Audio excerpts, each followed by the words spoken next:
Hi, Happy New Year. I'm Barb, and I'm gonna show you how to make chocolate almond mocha cookies, gluten-free. We're gonna use buckwheat groats to make our flour. We don't even need to buy the flour, we'll make it ourselves.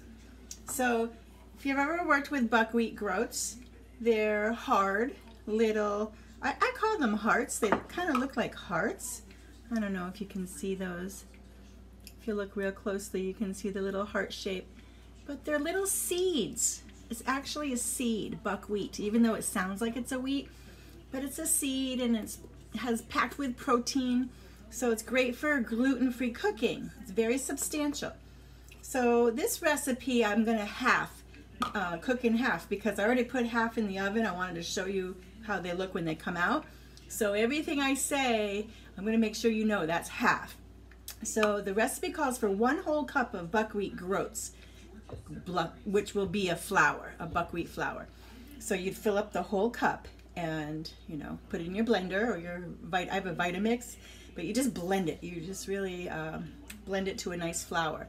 So since I already did this because my phone rang, got the video stopped, so I already did it, but I'm going to show you just a little bit so you can see.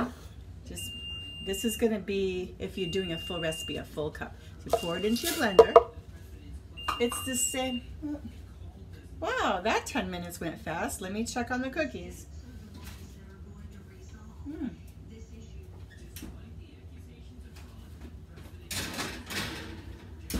I think that they're done.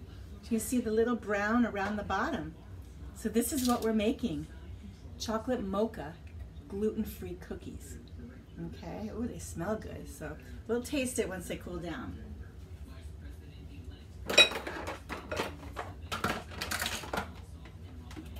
All right. So let me just grind these up so I can show you, and just pretend there's a full cup in there. Put it on high. Here we go.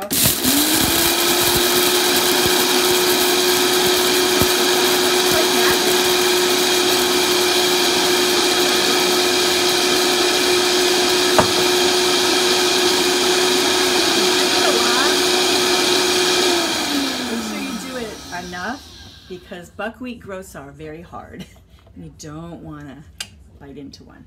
So make sure it's all nice and ground. Beautiful flour. Okay. That's okay, I'll just make a little more. There we go. So my recipe by doing half is only about a half a cup. And it makes about 10 cookies, you saw. All right, so now it calls for a pinch of salt. So since I already did it, so I'm just gonna pretend I'm putting it in, just a pinch, you know, and whisk that around.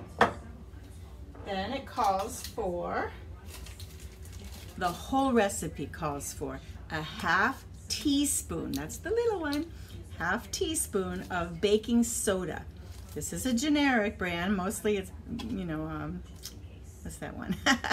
Arm & Hammer. With the yellow box that we keep in our refrigerator, that's baking soda.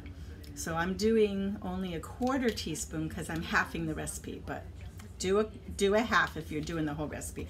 I already put that in, so, all right. And then you just whisk your dry ingredients, that's it. So 1 cup of buckwheat flour, a pinch of salt, and a ½ teaspoon of baking soda. That's it. Okay, so now we go to the wet ingredients. Get another bowl. So the whole recipe calls for ½ cup of brown sugar and 2 tablespoons of white sugar. It's not that much sugar because you're gonna have the chocolate chips. And you could put raisins too. I might put raisins this time, but it's not a real sweet cookie. So you can add more sugar if you like it sweeter, but I'm going right with what they say, except I'm substituting stevia. It's an equal part stevia for the white sugar. So the 2 tablespoons, I'm using stevia. But in this case, I'm halving it, so I only put 1 tablespoon and a quarter. I know it's confusing, of the brown sugar. So you can see, it's not that much. All right. And And then it calls for, the whole recipe calls for 1 stick of butter. It's very common, but since I'm doing half, I cut up half of a butter stick. Put that in. All right.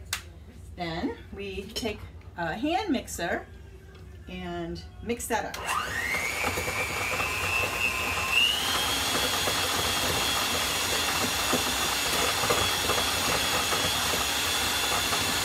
And the recipe calls for 1 egg. I'm halving it, so I already used half the egg, and I have half left. I just scrambled it. I'm going to put that in the wet ingredients. You'll be putting a full egg if you're making the whole thing. You know, I half recipes a lot because I like to try it before I waste all the ingredients on 24 cookies. Maybe I won't like it. Maybe it's not going to be sweet enough, or, you know, so I do half recipes a lot. You just beat this until it's nice and creamy. Okay. Now, here comes the magic. I think you know this about me. I really love the mocha flavor, so I use these little Folgers instant coffee sticks. I use decaf, they have regular, and just put that in. Again, it's half, because I used half before. All right. And then I like almond, but you can put vanilla, you can put banana extract, any flavor you like. And you know, just a little drop.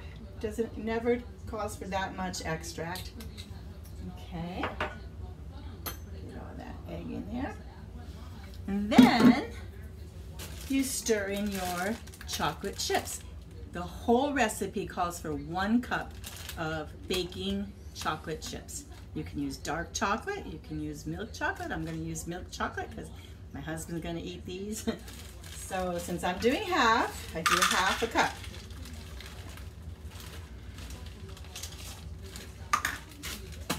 All right. Just stir that all in. So I've got the egg, the butter, stick of butter, the sugars, the brown and the white sugar, or you can substitute with stevia like I did. Okay, the extract that you like, in this case is almond extract. And I like the coffee, a mocha flavor, instant coffee. Or I say, yeah, this is totally fine. If you have a little coffee left from breakfast, I should have used this, right? You know what? Let me just put a little bit in. Just a little. You can use that too. Okay. Give a little wetness because it doesn't call for any water or milk. All right, so always look at your ingredients and make sure you got everything. Okay, that's why I like to lay it all out.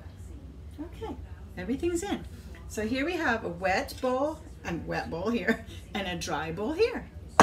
And what you do, you combine the dry into the wet while beating it. So you take your little hand beaters and you beat while you add the dry ingredients.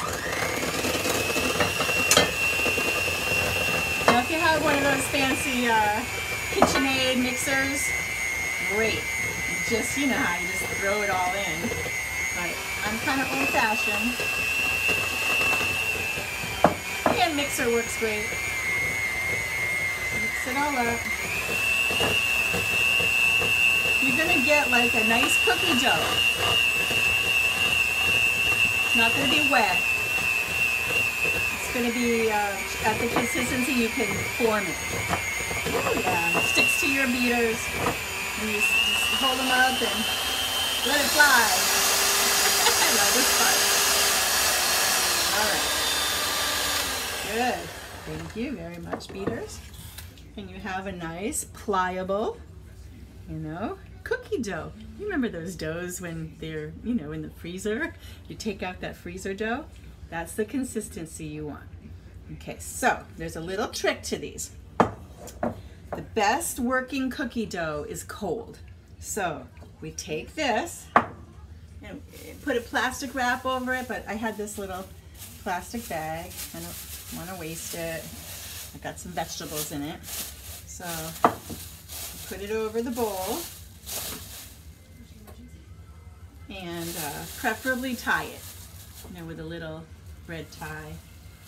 Okay, you put it in the refrigerator for 1 hour or up to overnight.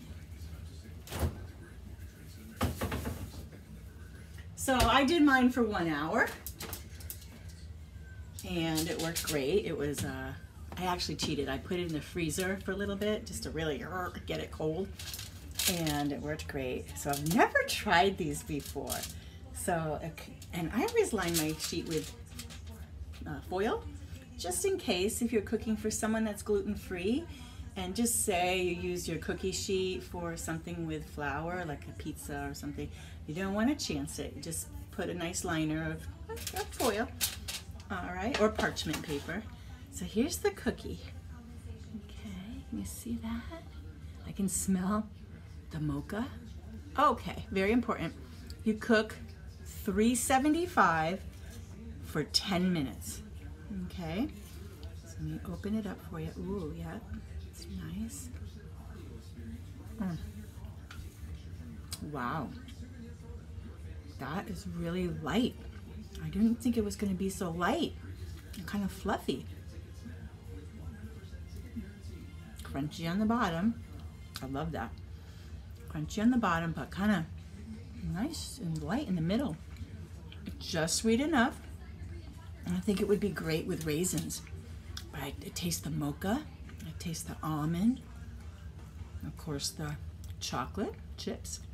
This is an easy recipe, guys. Gotta try it. Gluten-free. I'll be back this year, sometime this year, making some other interesting little cookie. Bye.